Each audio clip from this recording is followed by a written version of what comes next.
To sing my great Redeemer's praise, the glories of my God and King, the triumphs of His grace.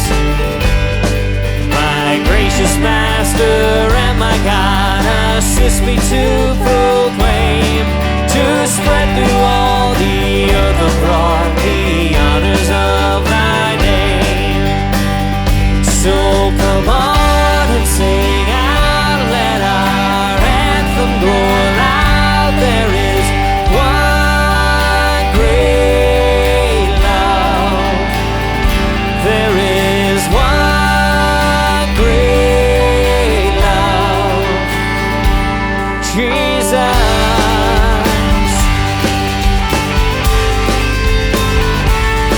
Jesus, the name that charms our fears, that bids our sorrows cease.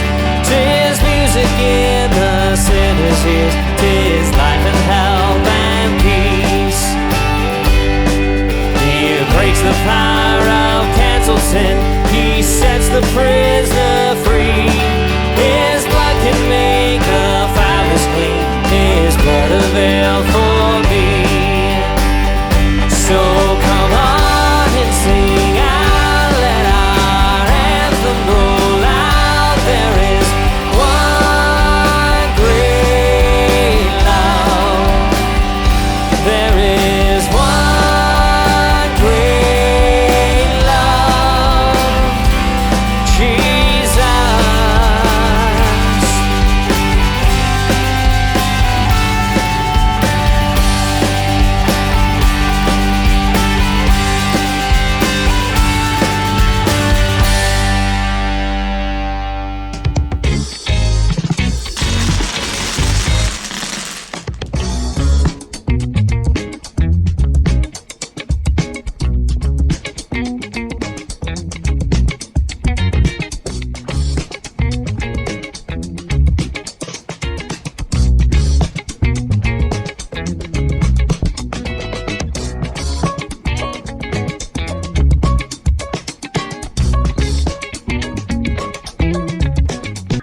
Well, hey everybody, thanks for tuning in today. You know, if someone were to ask you to describe yourself, like fill in the blank, I am, and then you fill in the blank with some things, what would you say?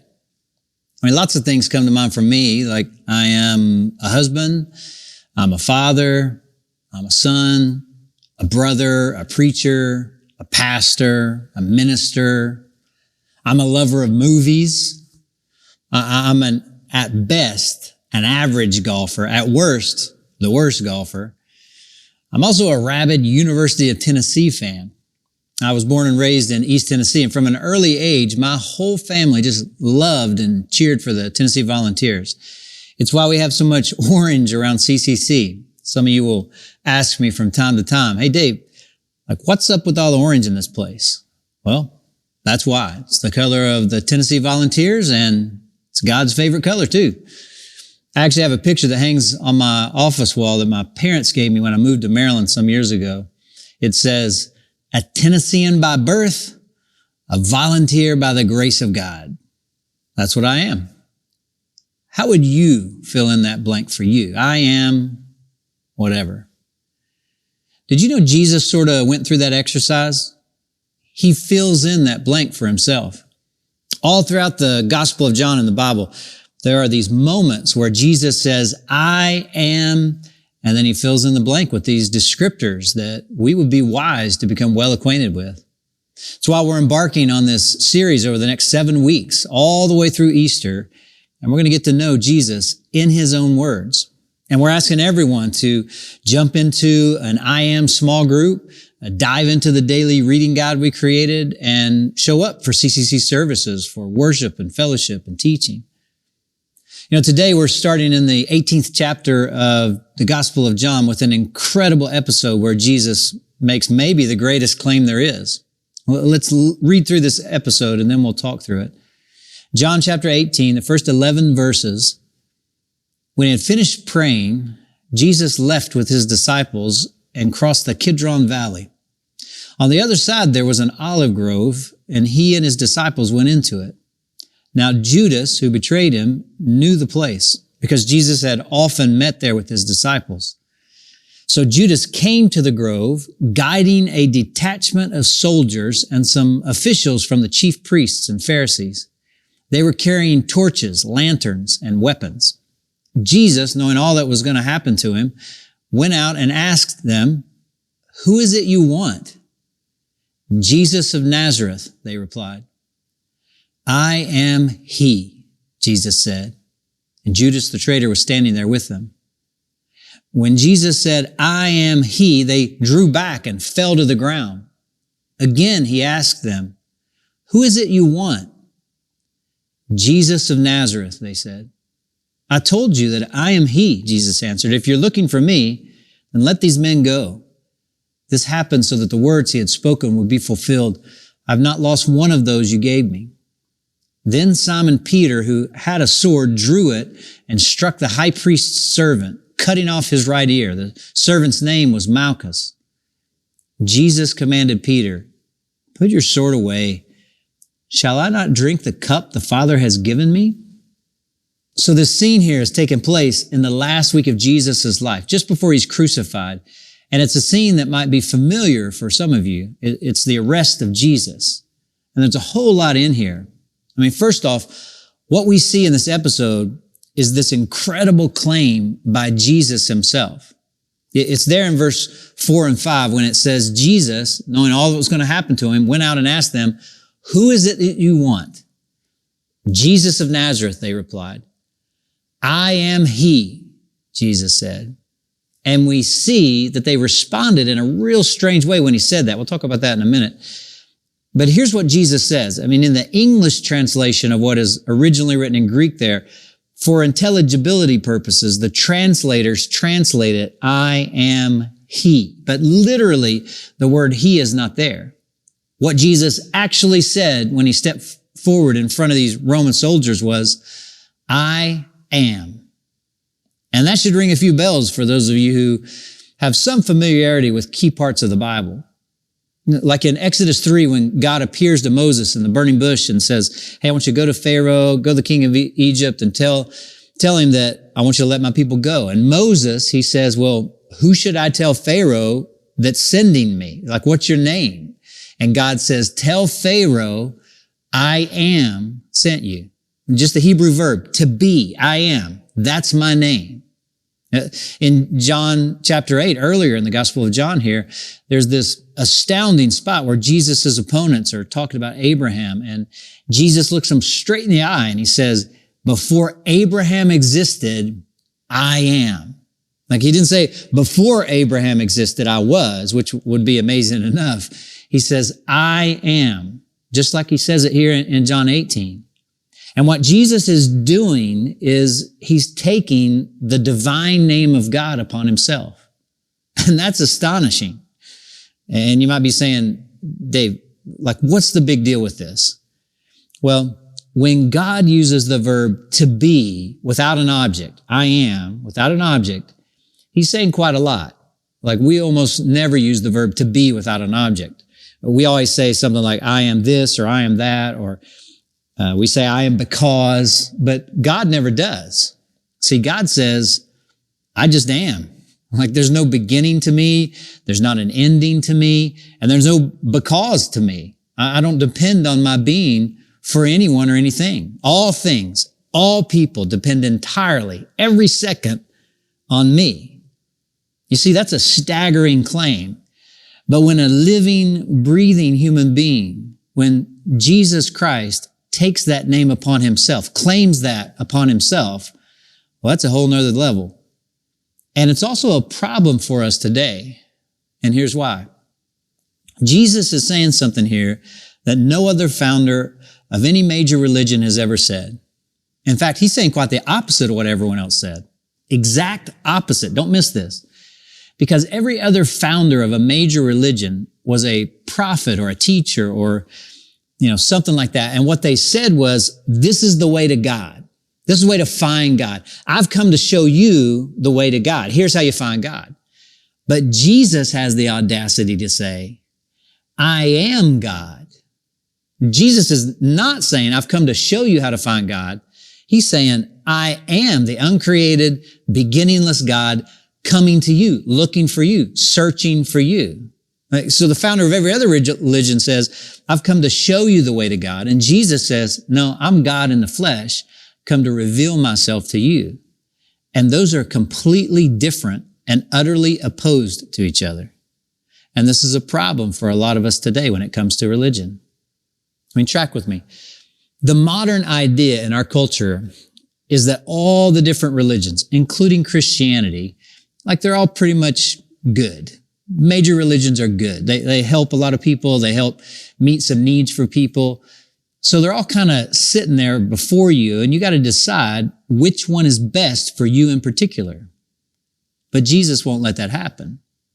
And it's important to understand why. If Jesus is who he said he is, then Christianity, it would have to rise above the others because it's not founded by pointing to God. It is God coming to us saying, I'm coming to reach out to you. And therefore, if he's right, it has to be a notch above the others. But if he's wrong, if Jesus is a liar who's just pumping sunshine to us, or he's just crazy, then it can't be. It can't be one religion among many. And we should, if that's the result, despise it and want nothing to do with it. I'll hear people say often enough, they hold to the stance, well, I don't know if Jesus is the Son of God and all that, but I love the teachings of Christianity, which only goes to show that you've never read them. Seriously. And I'm not trying to make fun of anybody. I'm just trying to say you probably haven't read the teachings of Jesus if you hold to that position. Because if you read the teachings of Jesus, the things that Jesus actually said, well, they're saturated with his self-understanding. Check out just a couple things he said. There's one place where he says to his opponents, hey, I keep sending prophets to you. I've done this down through the centuries, and you keep killing them. That's what he says. And we're like, what? Here's a human being, Jesus, saying, I've been sending you folks for centuries. What are you talking about? Another time he says, I saw Satan fall from heaven like lightning. And we're like, you saw what? Where were you? Who are you? What are you talking about?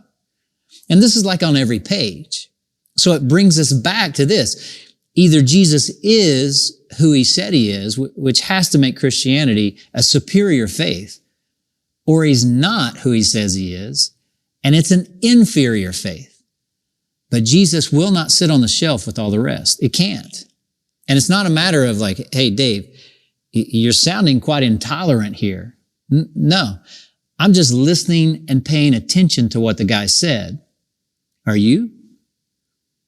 Somebody who really put this well, not too long ago, and I often think about this, he was the front man for one of the most popular rock bands in history.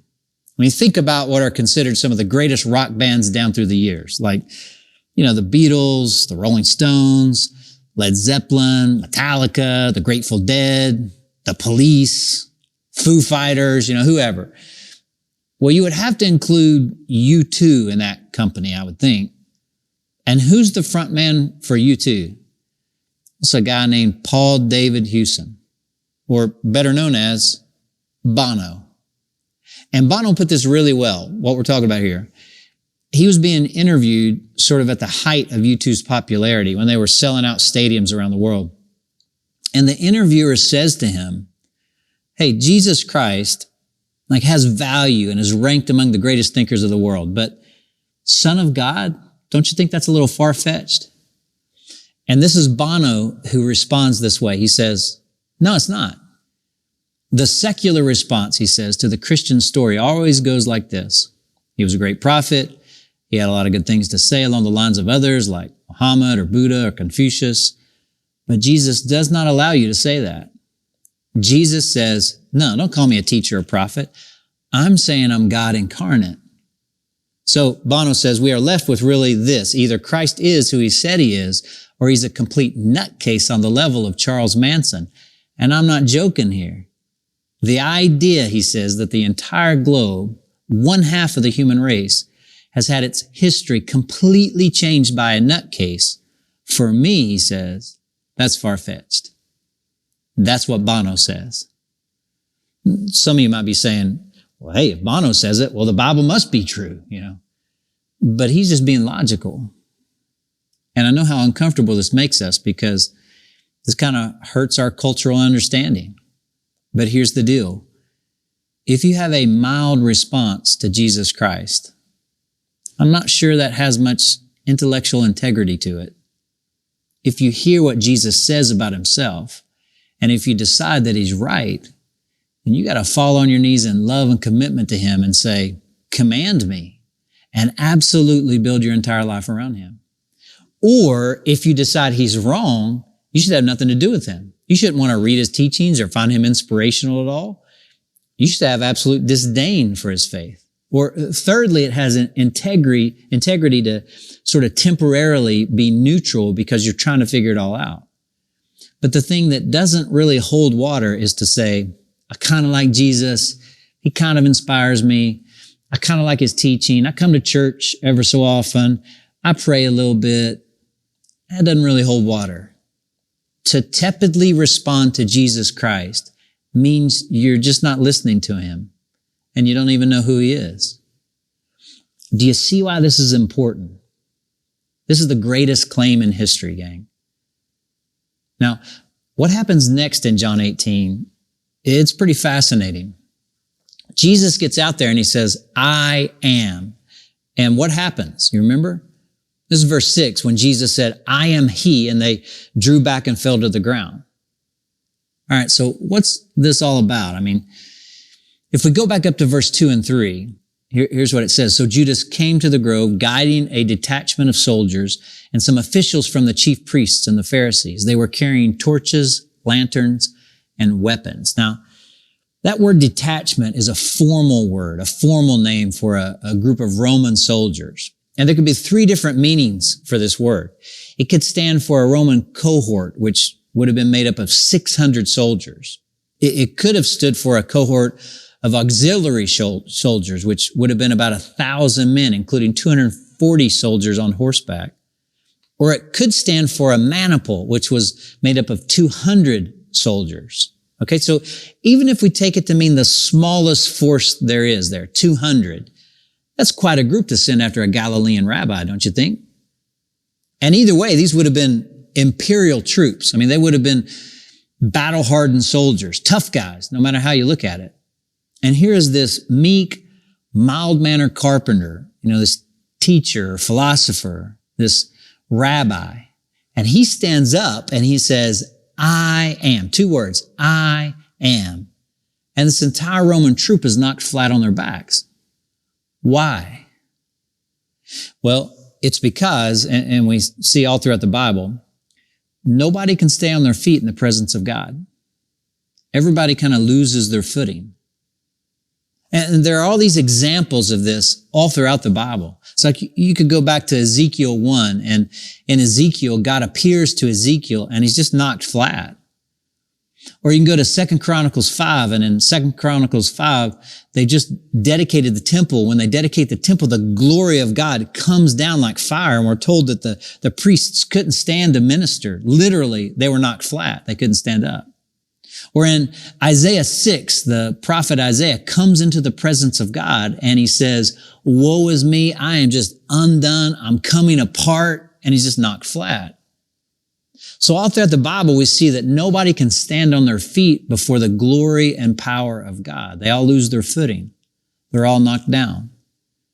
And what we've got here in John 18 is Jesus doing the same thing. Jesus is kind of flexing a little bit, before he gives himself up, before he lays his glory aside, before he goes to the cross, before he chooses to endure the suffering and pain of the cross, he shows who he really is. And it's just a glimpse, just a glimpse of that, just a beam through the crevice, is enough to knock an entire Roman legion flat.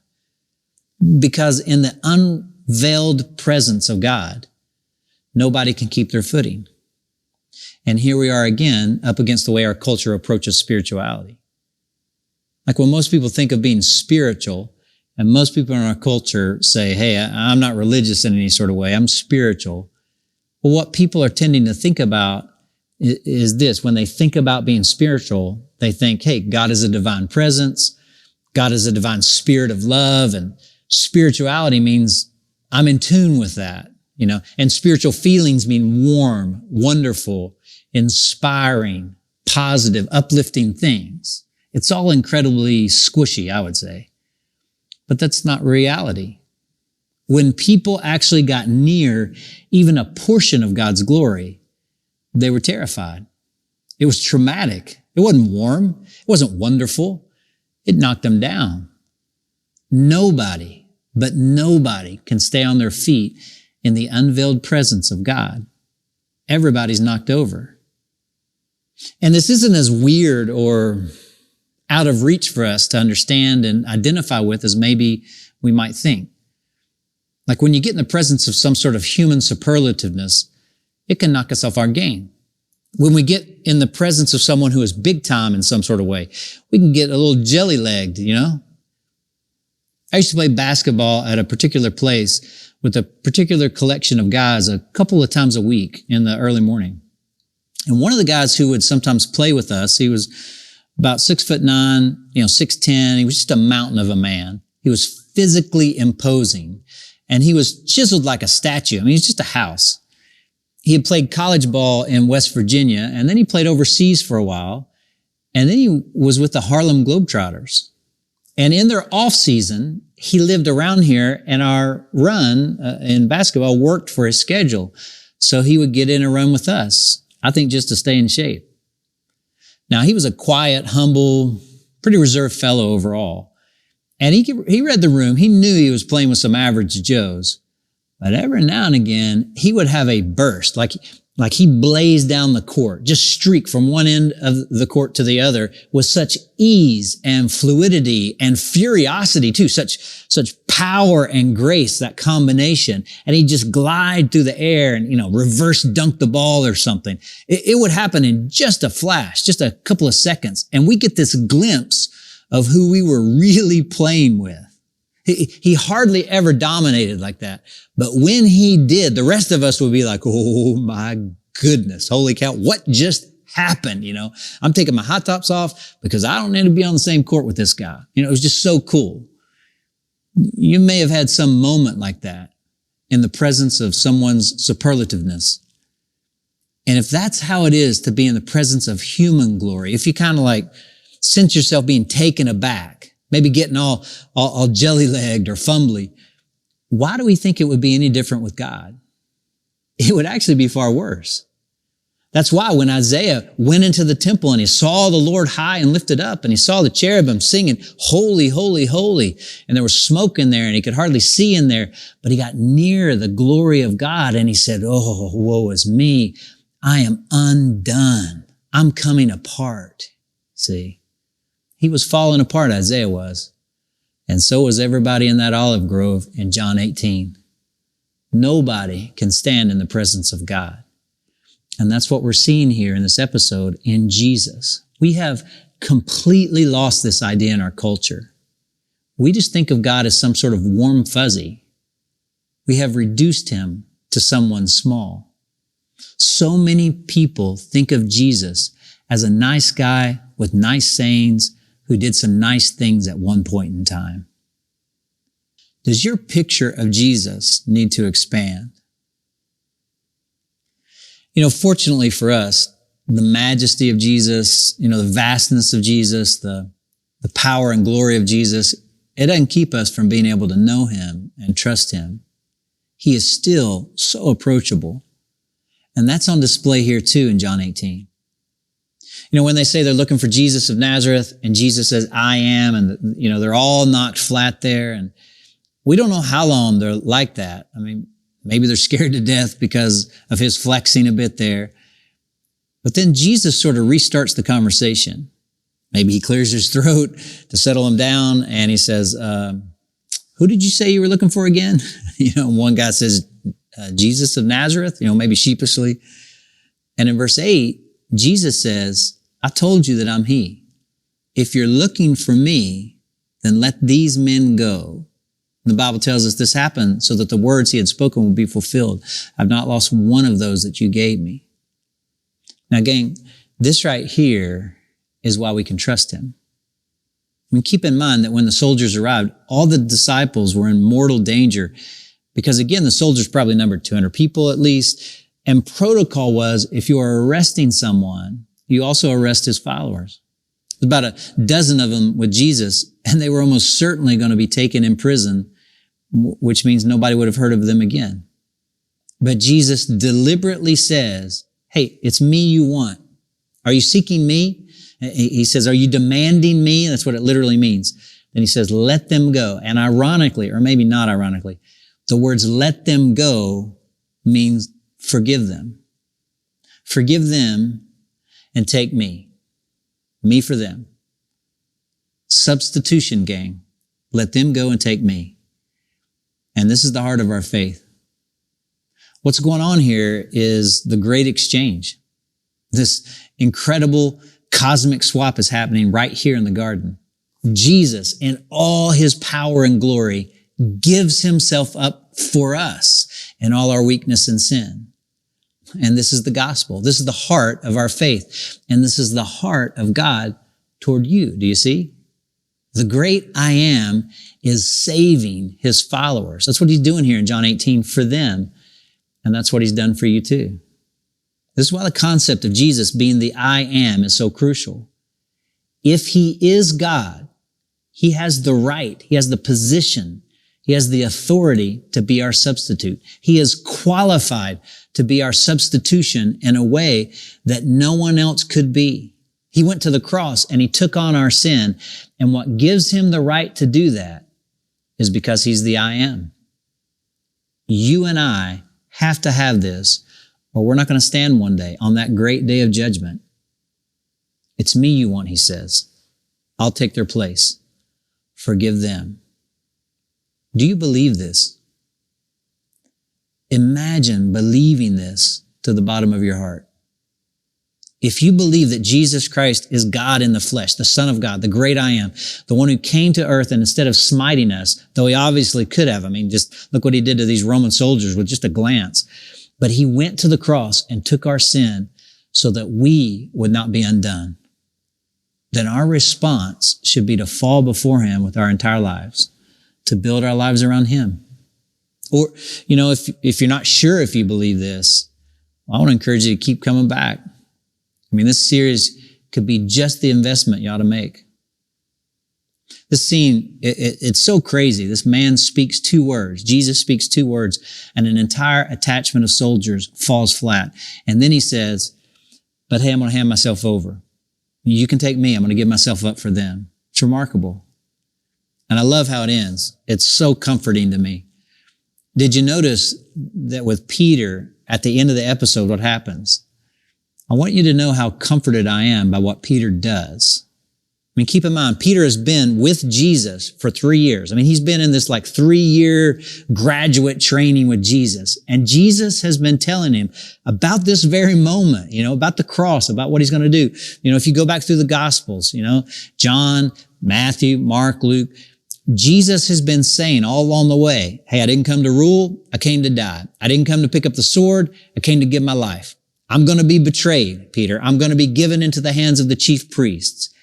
He's been telling Peter about this for 3 years, been getting him ready with the gospel, teaching him the gospel, telling him the gospel leading up to this moment. And then the key moment arrives, And what does Peter do? He gets out his sword and he attacks. And I can't tell you how encouraged I am that Jesus did not turn to the soldiers at this point and say, you know what? I've changed my mind. Why don't you just take Peter along instead of me? I mean, seriously, why didn't Jesus turn and say, I'm supposed to die for this guy? I'm supposed to die for a person who denies me and everything I'm about in word and deed to the very moment of my death? But Jesus doesn't. What he says is, all right, Peter, let's go over the gospel one more time. This is the cup that the Father's given me to drink. You see, this is unyielding love. No amount of pain will stop Jesus Christ from saving us. And no amount of our own stupidity will stop him from reaching out to us. And no amount of us not living up to the gospel in our daily life will stop him from loving us. And just so we'll never get too far away from this, Jesus, in his infinite wisdom, he attached a reminder to a meal and instructed us to make celebrating this meal a practice when we get together. It's called communion. And we're going to celebrate it right now. Wherever you're watching or listening to this, just take a piece of bread and take some juice and remember that Jesus set aside his glory.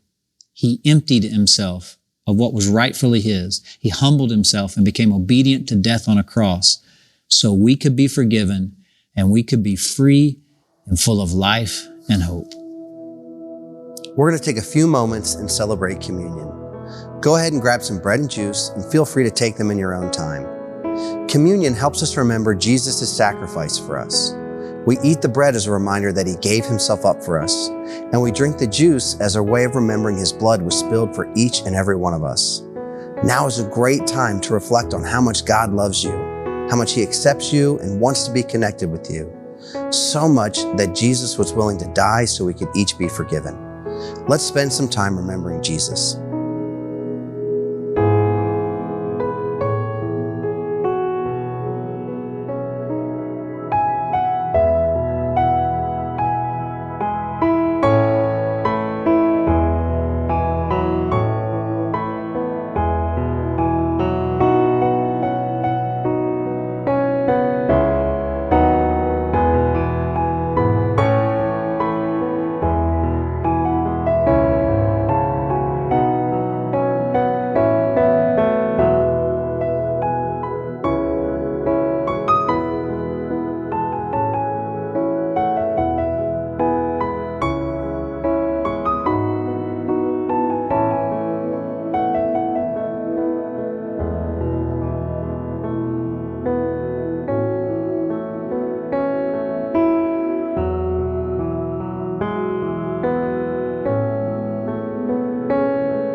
Sky without a North Star, a ship without an anchor, caught up in the current.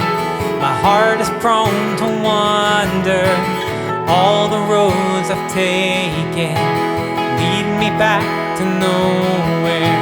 When you're the destination, you're the way to get there. You can have it all. Be the song I sing, be my guiding light, Savior of my soul, be the Lord of my life. Every step I take, always by my side. I am yours, you are mine, be the Lord of my life. Mercy's never failing, forgiveness overflowing, the beauty you're unveiling, a love just keeps growing. This is all I want. I surrender all. Be the song I sing, be my guiding light, Savior of my soul, be the Lord of my life. Every step I take, always by my side. I am yours, you are mine, be the Lord of my life.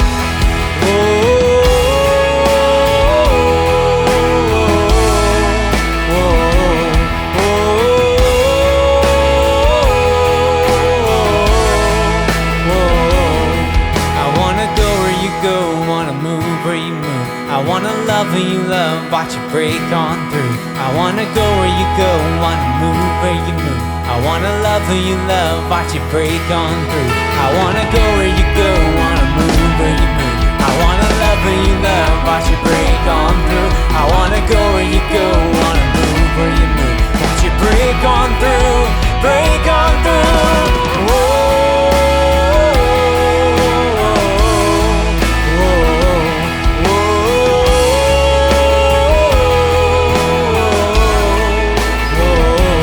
Be the song I sing, be my guiding light, Savior of my soul, be the Lord of my life. And every step I take, always by my side. I am yours, you are mine, be the Lord of my life. Oh, I am yours, you are mine, be the Lord of my life. Oh, I am yours, you are mine, be the Lord of my life. Thanks again for tuning in to Community Christian Church's online service. If you'd like more information on anything CCC related, from events to ways to get involved or in-person services, just head over to communitycc.net. If you'd like to support CCC's efforts to help people find their way back to God financially, you can give through the website too. Or text CCC White Marsh to the number on the screen. Your continued generosity and giving make all the ministry efforts of this church possible. So thank you so much. It really makes a huge difference. And don't forget to download one of those daily reading guides that goes along with this sermon series. Or you can pick up a hard copy at the Welcome Center in the lobby around in-person services. It's also not too late to jump into a 7-week I Am small group and get the most out of this series as we gear up for Easter. If you've been thinking about checking out a service in person, come on out and invite some friends. Services are at 9:30 and 11 on Sunday mornings. Make sure and connect on social media too, at CommunityCC. I hope this online service was exactly what you needed today. I hope it was the highlight of your week. See you next time, everybody.